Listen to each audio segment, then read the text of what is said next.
Untuk pasal-pasal yang selanjutnya. Jadi kali ini kita pasalnya pasal 333 tentang ayat 1 tentang perampasan kemerdekaan. Ini terkait dengan laporan Doktif yang peristiwa tanggal 17 di Januari 2025 di restoran Nyonya Suharti.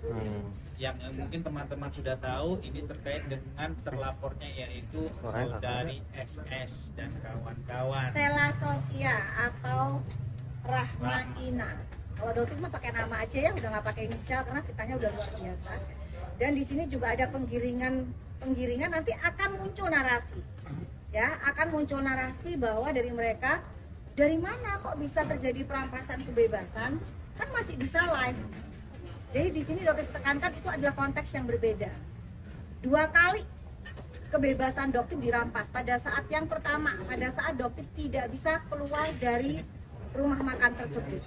Dari dalam restoran. Dari dalam restoran. Ya, itu sudah jelas, kalian semua bisa melihat. Kita punya semua bukti CCTV-nya bahwa pintu restoran itu ditutup oleh mereka, oleh oknum yang mengaku seorang polisi. Ya, di dalam, ternyata di luar dia berganti profesi menjadi seorang TNI.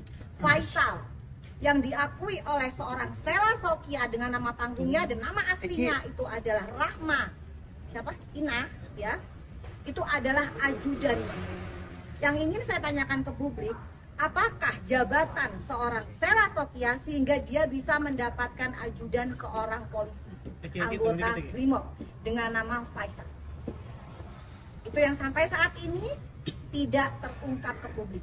Beritanya tenggelam oleh kasus penggiringan opini dari akun-akun bodong, akun-akun bayaran mereka yang jelas Doktif sudah punya buktinya di sini. Dan sepertinya akun-akun itu sekarang sudah mulai tumbang.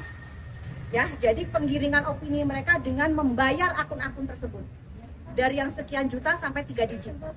Ya, itu semua ada buktinya. Jadi untuk gerombolan sirkus ini, ya, Doktif tekankan lagi, hati-hati. Ketakutan kalian sudah sangat-sangat Doktif rasakan. Sudah, kita semua sudah rasakan, bukan Doktif, semua masyarakat. Ya, jadi kalian sudah mulai melakukan penggiringan opini untuk menjatuhkan kredibilitas Doktif. Dan untuk lawyer dari AS ya, juga lawyer dari RG yang ngotot banget, getol banget untuk menjadikan kita, Dr. Oki ataupun Doktif tersangka. Kan kalian sudah melaporkan, menyerahkan laporan kalian ke aparat penegak hukum. Dan aparat penegak hukum penyidik sudah bekerja keras. Kenapa kok kalian kok getol banget? Kalau tidak ada bukti-bukti yang mengaitkan Doktif, kenapa harus Doktif terkait dengan itu semua? Berarti kalian dong nggak percaya dengan kinerja dari kepolisian, betul nggak, Bang Caca? Kenapa? Karena kalian begitu bencinya dengan Doktif yang begitu lantang membuka kebohongan kalian ini. Stop sudah ya. Kalian para mafia-mafia skincare ini stop melakukan kebohongan publik. Dan nanti akan ada lagi, satu lagi kebohongan dari owner flexing yang akan Doktif bongkar ke hadapan kalian. Tunggu aja, insya Allah minggu ini akan terbongkar kembali. Jadi Doktif tidak akan bisa dibiarkan. Dok, tadi di dalam diperiksa bawa bukti apa lagi? Bukti baru apa lagi? Buktinya ya bukti-bukti dari rekaman, ya, bukti semua rekaman yang bisa dilihat oleh teman-teman semua masyarakat yang udah jutaan.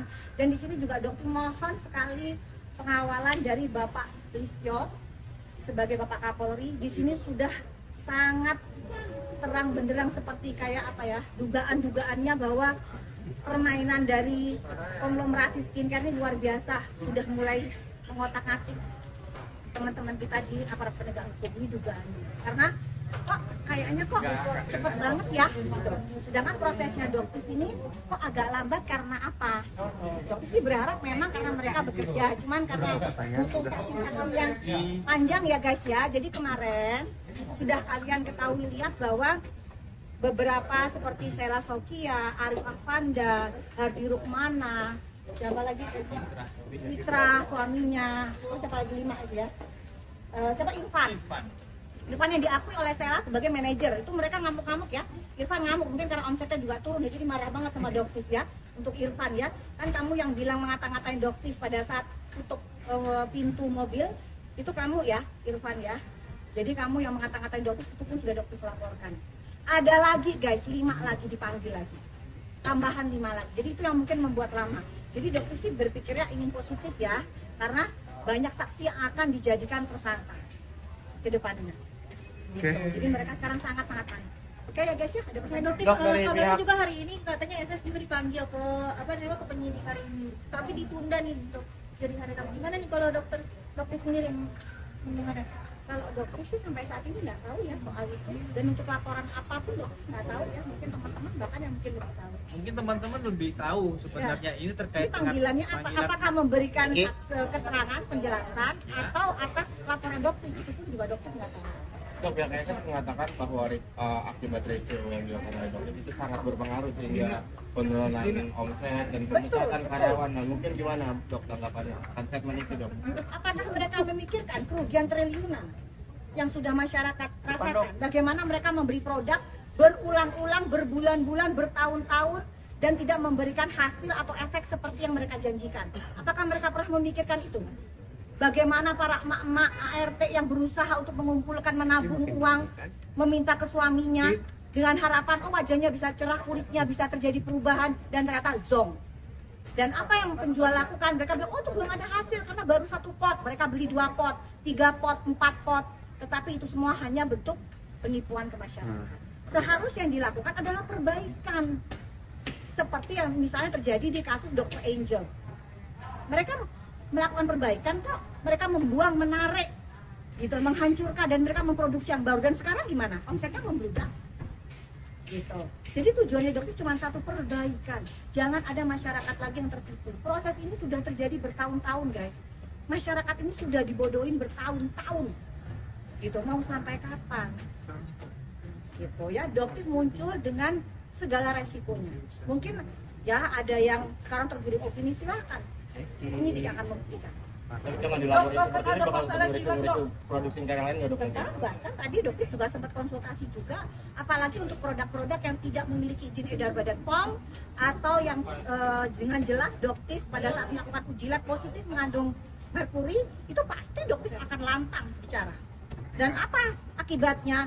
Pasti bakalan ada buzzer-buzzer yang lebih gencar menyerang dokter karena mereka tidak ingin penjualan merkuri mereka, skincare mereka yang berbahaya menjadi tidak laku. Benar-benar mau memberantas mafia skincare atau gimana sih? Banget, banget. Itu memang tujuan dari awal dan akan tetap terus dokter lakukan. Dok, kan ada pasal di persekusian itu ada pasal pelecehan seksual yang hilang. Sekarang nggak, tetap ada. Jadi pasal pelecehan seksual itu tetap ada karena kalian bisa lihat kan bagaimana mereka amnesia, mereka bilang tidak menyentuh, tidak tersentuh, sedangkan jelas banget dilihat oleh jutaan masyarakat. Ya, ada buktinya. Apa yang kalian mau elakkan? Untung semua itu terlihat dengan jelas. Jadi nggak bisa lagi mereka ngeles. Yang jelas terkait dengan kejadian tanggal 17 itu, yang pertama kita laporin pasal 335.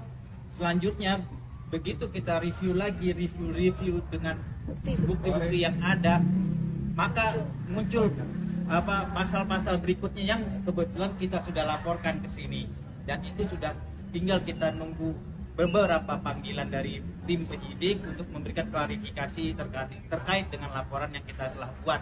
Itu aja sekarang saat ini. Tapi terkait untuk opini-opini yang terjadi selama ini, yang ada sekarang ini terkait bagaimana dokter ataupun dokter O ini kok belum bisa dijadikan tersangka. Saya mohon sebagai kuasa hukum, tim kuasa hukum dokter, kepada senior saya ingin menyampaikan, mohon kepada senior ini, apabila memang Senior ini kan Pak Yulianus ya. Pak Yulianus, sampaikan aja Pak Yulianus ya. Saya Jadi, mohon, memang beliau percaya dengan jalannya hukum ini terkait dengan laporan yang sudah dibuat oleh kliennya, kami mohon percayakanlah kepada teman-teman penyidik dari Polri dan dari Polda ini. ya. Jadi jangan seakan-akan ingin memberikan tekanan-tekanan kepada para penyidik ataupun para petugas hukum kita, Polda ataupun Polri. Ini untuk memberikan tekanan kepada penyidik agar dokter ini menjadi seorang tersangka. Padahal bukti-bukti yang telah diperlihatkan selama kita di pemeriksaan, alhamdulillah pendapat saya, rekan dari tim juga, tidak ada yang menyangkut sama sekali dengan dokter. Itu aja yang saya ingin garis bawahi. Dan saya juga ada sedikit menyampaikan pesan juga untuk Pak Yulianus ini. Ya, kemarin beliau sempat berstatement bahwa kenapa handphone DS bisa diambil. Itu adalah suatu hoax ya guys. Itu adalah pemberitaan yang sangat hoax ya. Jadi sedangkan dokter juga tantang, tapi ternyata sampai sekarang beliau tidak memberikan klarifikasi. Ya, jadi dan untuk kasus yang dari AS, jadi dokter jelasin ya di sini ya kenapa dokter dilaporkan oleh AS ya, mungkin teman-teman pada belum tahu, itu cuma dijelasin. Jadi begini guys, AS itu melaporkan Doktif karena AS merasa tersinggung atas tulisan Doktif atau konten Doktif yang di situ menulis bahwa fix bukan dokter, just tipper. Ya, jadi di situ beliau tersinggung dengan sebutan bahwa dia bukan dokter. Nah, yang Doktif tekankan, apakah seorang dokter boleh melakukan just tipper? Jadi, jelas jejak digital dia adalah seorang just tipper. Ya, dan mungkinkah jika Doktif membuka kebenaran itu bisa dikenakan dengan pencemaran nama baik, Bang Caca? Setuju. Ya? Itu bisa kita kaitkan dengan pencemaran. Jadi begini, jika memang Doktif ini membuka suatu kebenaran dan untuk kepentingan publik, maka pencemaran nama baik itu akan gugur dengan sendirinya.